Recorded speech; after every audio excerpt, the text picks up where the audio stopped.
as we can on this as well. Look, thanks for joining us. If you haven't joined us before, the whole point of this series is to cut through the hype and the noise around AI, focus on exactly what's working in the UK construction today. Recruitment, so my bag, it really seems to be leading the charge when it comes to AI adoption. There's a lot of entrepreneurial minds in that sector, and we're using tools to genuinely save time. I mentioned this before, but it's worth repeating. I personally clawed back over 30 hours a week using AI in my own business. But having spoken to my customers and my network about what they're doing, it's coming clear that the construction is really lagging behind.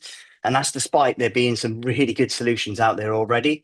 And I think here's the problem, really. Everybody's talking about AI. Everybody's got a big idea, but nobody knows really where to start. So with this series, we're going to start breaking it down step by step. And today, we're kicking off with one of the biggest time drains and risk points on any project, procurement.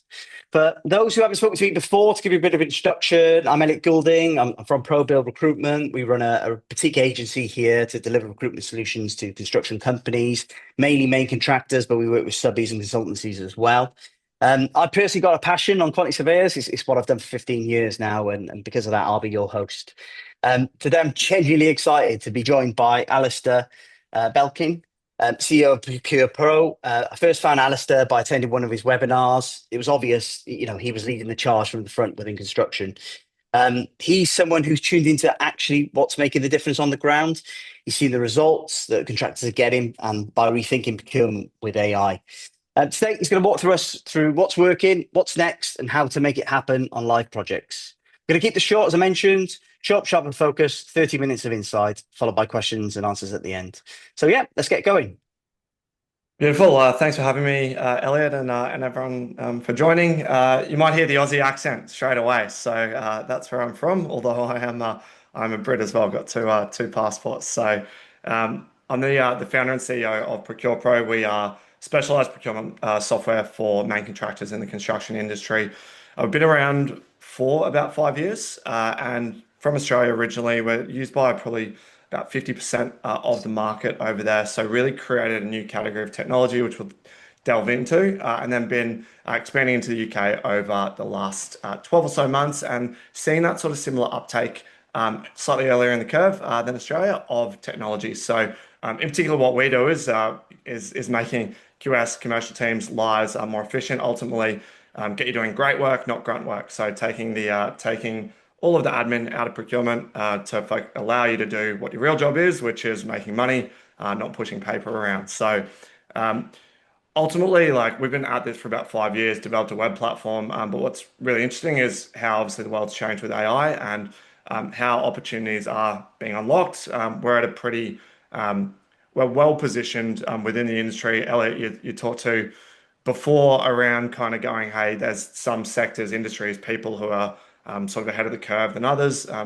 Construction and getting to talk to hundreds of different contractors every other week and month is still very much the sentiment is it's on the start map. There's a lot of interest, and there's a combination of challenges. Like we were at a conference the other day and did a survey of the audience, and Elliot, to your point, there's the problem of not knowing where to start, not knowing what's good, a lot of noise, but also then just generally like a lack of learning and development. So building those skills in order to ultimately get good solutions in people's hands. So that's a little bit of context on my background, business, and what we want to do is to take a little bit of a deep dive into an overview around how procurement has been modernized, and then also show you some of the AI that's really living within what we're doing at the moment. Hopefully, gives you some insight as to how the world of QSing is changing.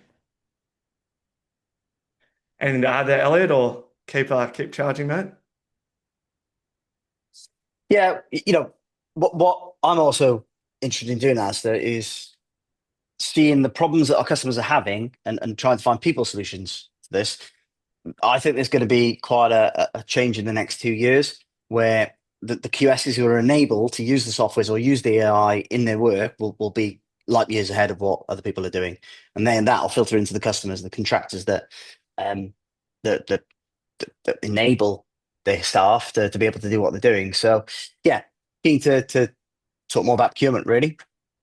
Beautiful. Well, I'll share my screen. We'll dive in. So what we've got here, everyone, is the traditional way of procuring, what we call the old way. So at the start of a job, estimators win the project, keep everyone fed, hand over to the commercial team or project team, setting up an Excel procurement schedule, calculating lead times, reporting on progress. Then drafting up a scope of works, copying from job to job, maybe going back out to tender, getting your quotes in, comparing, doing that detailed tender analysis, ultimately trying to find value and margin, putting that through a sign-off process with different approval steps, putting it into a contract and getting it signed, and all the while trying to understand and track your supply chain. Are they good? Have I done my reference checks? How are they performing? And what's their workload? Do they actually have capacity? It's a pretty tried and tested process right across the industry. What it actually looks like day to day, particularly through a QS's lens, maybe this is your desktop sitting behind this Zoom screen, is basically a whole lot of spreadsheets and Word documents. So there's a lot of fragmentation in here, and really there's a couple of key problems that it creates. One is it's highly manual, a lot of copy and pasting the same information. Two, there's a lack of visibility. Very hard to know exactly where things are up to without physically asking someone. So tapping them on the shoulder, sending an email, making a phone call, saying, where's procurement at? Has that tender been sent? What we've managed to do is basically wrap that whole process up, visibility across the top, take care of the workflow, integrate it, all on a single platform, but not so much about this solution. It's all about focusing on the industry. Well, what are the problems that the industry is encountering? What can tech solve? What can AI solve? And where is that well suited? So it's what we call the 12 problems of procurement. Across thousands and thousands of conversations over the last 5 years we've been building this business, we've distilled down what are the things that come up repeatedly. So visibility, manual process we talked about, but connectivity, delays, inconsistency, lack of scalability. Ultimately, staff satisfaction is a really big one as well when you're looking at that sort of old way process compared to what should be and is now, modern and digitized.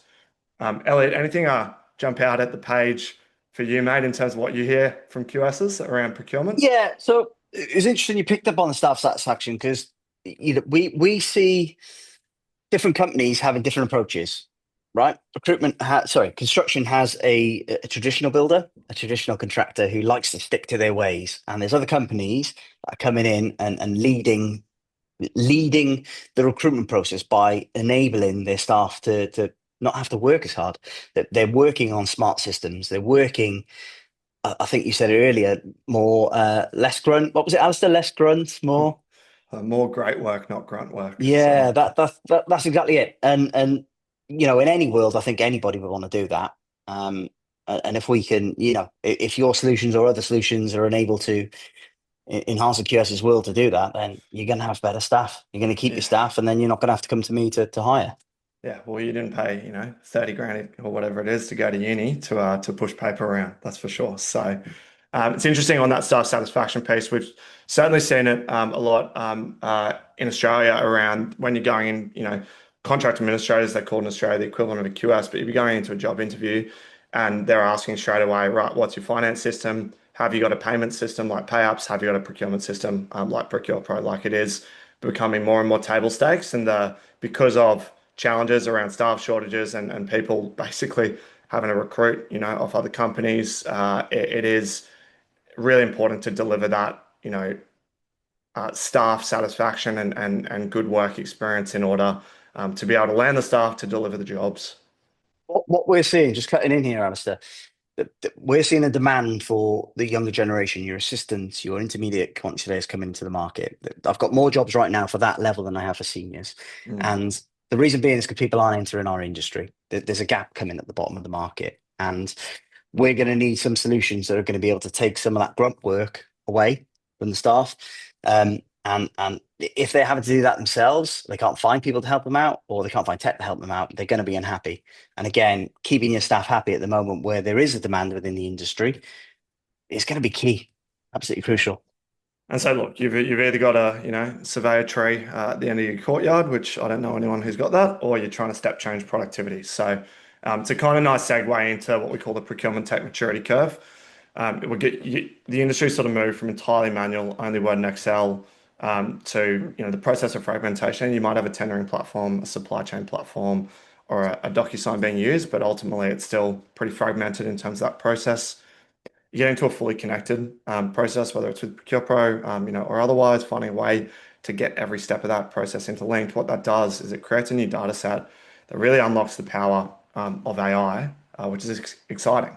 So it's about kind of getting your data in order to unlock some of that power, but also equally, you don't need to go through, this, get your data in order, get your systems in order to utilize every single, piece of AI technology that's out there. And we'll talk to a couple of examples. So in terms of that next piece, right? So we're going, yeah, hey, we know, AI is here, but where do we focus? This is our methodology around where's the good part to focus. So it's at the intersection of frequency, impact, and workflow. So what that means is what are the jobs that are being done every single day, day in, day out, for hours a day or at that really high frequency as opposed to once in a blue moon? What are the things that are going to really impact your business, your life? So often in construction, it's about focusing on margin. So what's going to move the needle? What's of all the noise and all the things that I do, what are the ones that actually matter?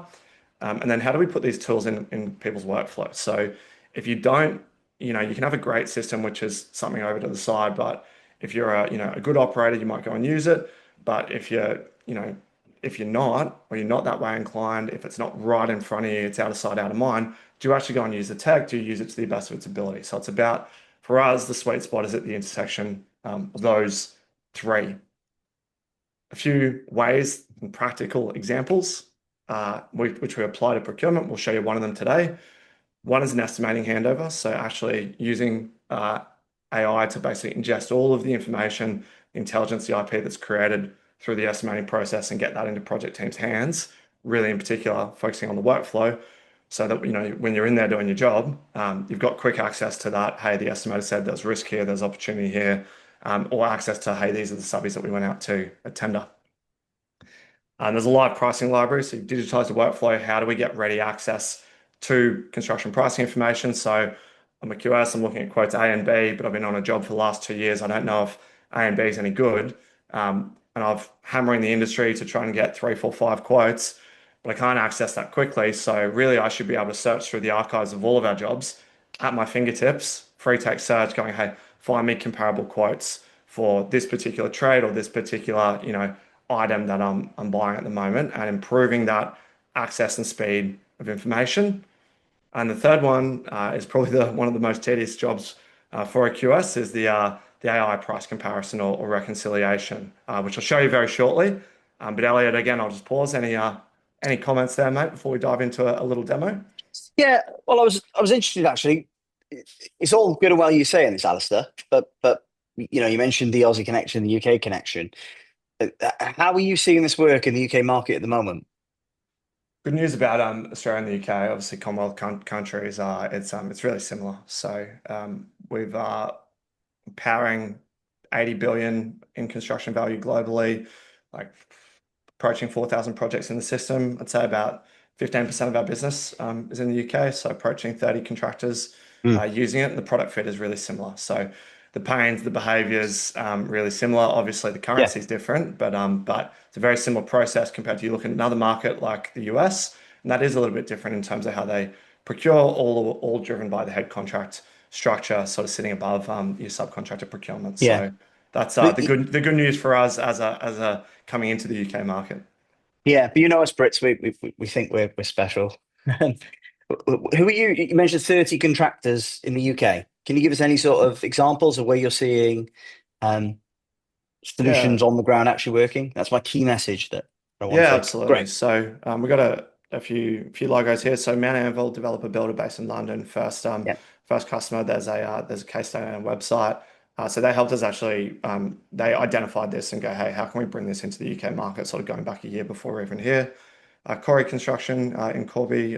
Jordan Konecki, the MDs are pretty prevalent on LinkedIn. Bouygues at the large end of town. Legacy in Liverpool. Clegg and Wilton up in the Midlands as well. So plenty of great. those logos that hopefully people know you know from your smaller sort of SME style contractors. Once you get a handful of jobs, you start to need this sort of technology. compared to, Hmm. your big multinationals all the way down as well. So. Great. And is your main USP time saving or cost saving? What do you find But the look, customers? it varies, right? Like if you go to those problems of procurement, if we're talking to a QS, they're really focused on anything to save me time, anything to make it easier, which is sort of that connectivity in the workflow. You talk to a commercial director, they want visibility. They want to understand like how can I manage my commercial function if I'm getting information that's 30 days out of date, or I don't know if I fully trust it. If you're talking to a director, you're probably talking about executive reporting or getting supply chain insights in people's hands. So we're managing our supply chain relationships or staff satisfaction or scalability for growth around like how can we continue to grow revenue, but not, cost or staff at the same rate. So people have a different take on these problems of procurement, but ultimately they all exist. There's no silver bullet to solve all of them, but you can certainly make it a lot better and address all of them quite easily with technology. Great. All right, let's show some AI. So there's this behavior in the industry, as we all know, where you'll get quotes in licorice, all sorts worth of different formats. So whether it's PDFs, Excel, you've got a bunch of different quotes up there over the top, and you'll spend your life as an estimator, as a QS, unpicking them, and plugging them into an Excel spreadsheet before you actually get to the analysis. Or you might shift the burden to the subcontractor's side to say, hey, can you do this for me? And we all know they don't necessarily like doing that or do it that well or bastardize your spreadsheet. So what I've done there is I've clicked the start button, and that's going to pull out on the left-hand side first and foremost a breakdown. Or you might want to feed it a breakdown. Say, hey, here's how estimators broke it down, or here's best practice. And then another 10 seconds or so, it's going to basically pull out of those quotes. Hey, here is the quantity unit rate total, working off our training data sets to about 90% accuracy. So ultimately, you remove that grunt work at the start of the comparison. You get the QSC estimators focusing on the details that matter. What do you think of that, Elliot? Yeah. Well, it was how many clicks? Two. Three? Two? Oh, not many. Yeah. And look, speed to value as well, right? So certainly talking to a lot of QSs, there are more bold QSs, there are less bold QSs, and sometimes you talk about technology and you get the answer, hey, I can't make that sort of decision in my business. That needs to go to the powers that be. The great thing about this sort of tech here and this product is that you don't actually need to have this approved by your IT, change manage your whole business or anything like that, because it is something that you'd be able to swipe the credit card, pick up, time to values, a couple of minutes, how long it takes you to pull your quotes in and go from there. But equally, what we're showing you here is the version of this that exists at the moment. What we're then wiring that in is to the broader, ProcurePro experience and going, hey, what are the other jobs to be done around this comparison process? So you want to go from here to, okay, I need to plug information with lowest, highest, average. So you plug that in. We want these numbers then to talk to that notion of a live rates library to go, hey, this particular subcontractor, that particular item there, they're high, low against their competitors, they're high, low against, our benchmark average, or they're high, low against what they quoted us 3 months ago. So it's not replacing the QS, but ultimately we can use technology in a way that flags things, the warning bells to them to say, "Hey, I think there's opportunity here. I need to pick up the phone and get better at negotiating by asking some questions that ultimately allows people to improve margins." So trying to be a very, very practical solution around how we know or the behaviors that we know the industry is doing, and ultimately trying to make it something really easy to pick up, test, prove, and get value from. It's good.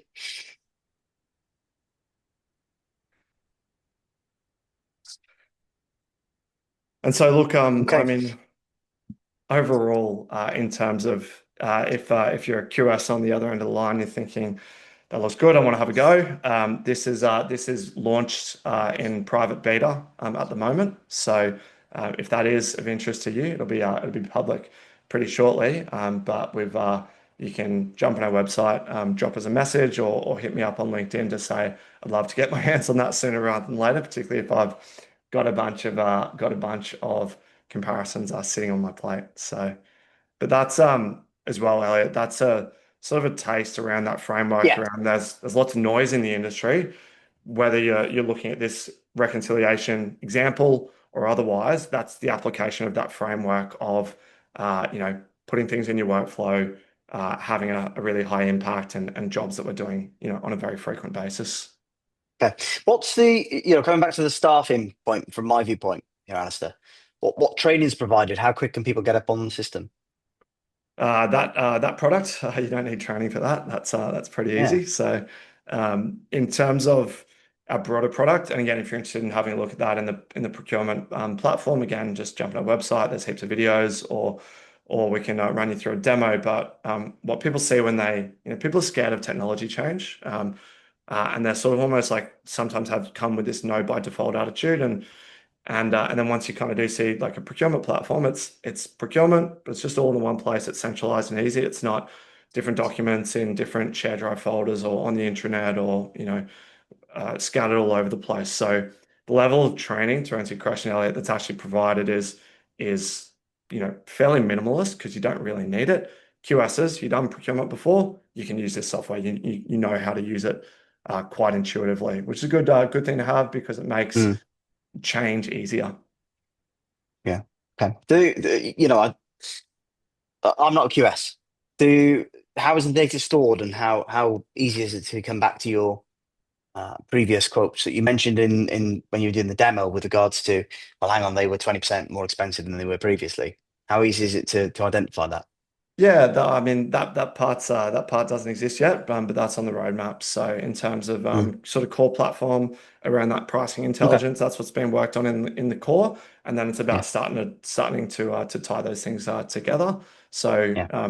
the rate of change in technology is immense at the moment because of AI, Yeah. and sort of take a step back from construction tech. What is really interesting to see in the technology industry, like software engineers, they're at the sort of the tip of the spear in terms of AI adoption. Naturally, the people who are building it. And so what we're seeing in that industry is there's a real step change in productivity. Most software engineers are now coding with AI. It's not a replacement by any means, but it is Copilot where it's basically a smart autocomplete. It's reading everything you've done previously, in your code base, and it's saying, this is what I think needs to come next, and do I tweak it? And so it's kind of that working hand in hand with the person that seems to be winning right across AI solutions that are out there, as opposed to any notion of people replacement, which is a fear, but doesn't ever really seem to be a reality. Yeah. What I can echo there is I have an interest in tech. I'm not an engineer, I'm not a developer like yourself and your colleagues, but the rate of change is incredible. The stuff that we've seen in recruitment, the ideas we had last year kind of came to ground in the last 6 months, 3 months. And every time I pick, I've got the next thing around the corner came last month. Yeah, So and and it's that's exciting to see what happens. And that's sort of the mindset, right? That it's sometimes you hear from people, oh, they might be a little bit skeptical. They've tried it, wasn't that good for them? And it's Yeah. kind of going, don't put the queue in the rack for a couple of years. Maybe cool your jets for a couple of months, but like the rate of change is immense, right? So just Mm, because it doesn't work, 2 months ago doesn't mean it won't work at the moment. yeah. But one of the big things, is just that space for learning and development for people to have a crack at this stuff. So one of the things that we did in our business was one of our co-founding software engineers, he had about 30 people reporting up to him, through all different parts of the product side of the business.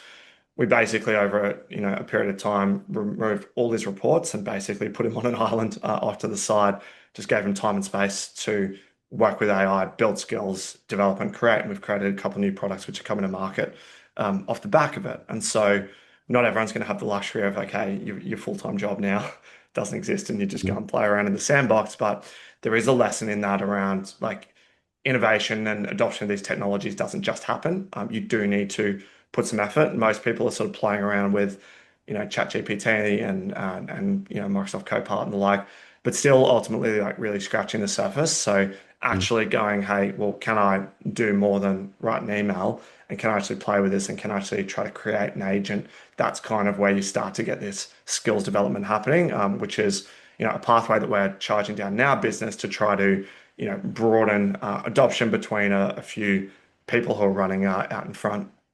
Yeah. Well, ChatGPT agents only came across, what, a couple of weeks ago now? It's been out, I think. Yeah, So it's all moving, so much and more yeah, access to, yeah. yeah, and supposedly like not that good yet, but there's heaps of other stuff that is good, Mm. and and that's the rate of change, right? Well, the accessibility has changed as well. The layman in the street like myself can have a go at this, and we may get it right, we may not. You experts that are actually at the forefront of this are the people that are really gonna, adapt quicker than what we see. What Yeah, and what I mentioned? it's interesting, right? Like another one that we're doing in our company is going, hey, I'm a QS doing procurement, and I want to know just Mm, anything about procurement. So I think ChatGPT for procurement based on all your data that's sitting in that. You should have a natural language free text search to access any information quickly. So it's like, find me a scope on this sector of project, that we've done previously over the last couple of years, or I'm short on subcontractors for this trade. Go and find me. Um, you know, other people to put in my tender without having to go click through a bunch of buttons, apply a bunch of filters or anything like that. So mhm. there's kind of really simple stuff that dramatically improves the access to information, which ultimately speeds people up doing the job. Yeah, So yeah. You have QSs in your team, don't you? yep, yeah, I yeah, assume. exactly. Yeah. So one of my co-founders was a contract administrator and project manager for the best part of 10 years. So contract admin being a QS in Australia. And then one of the first hires we made here in the UK as well was a guy called James Metcalf. So spent basically a decade at Waits. So they're key to this, right? Like having done the job, Mm, that's how we build the product to do the job better, yeah. faster, stronger. Yeah, no, good. Okay, I think we're over to questions. We've got one at the moment. So, Alistair, how does it work with complicated tenders where they might call stuff different things? Signage is quite simple with name signs. What about facades where people may offer spec compliant or non-spec compliant alternatives? Yeah, I mean that's the tricky thing, right? So that's why it's this tech that we've been building, for a year or so is more than just like a quick GPT wrapper of hey, let's just like that's a pretty easy example that we've shown there.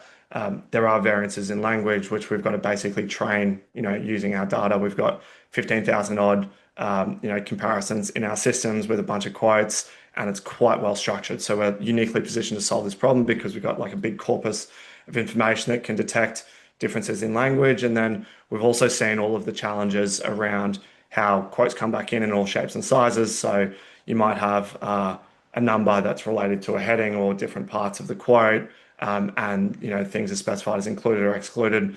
Fundamentally, there's a lot of trickiness when you just feed that into a regular model, and ChatGPT itself or Microsoft Copilot's not going to do a great job at providing reconciliation. So there's basically some complicated structuring and fundamentally maths behind the scenes that we're doing to enable to make this product work. So ultimately, we've got to get it to a point where you're not actually trying to get to 100%, you're trying to probably get to 90%, but the 10% that it doesn't know, you're actually prompting to the QS going, hey, these are the ones I'm unsure about. Tick, cross, tick, cross. What that's doing is it's actually training then the system to get better and better.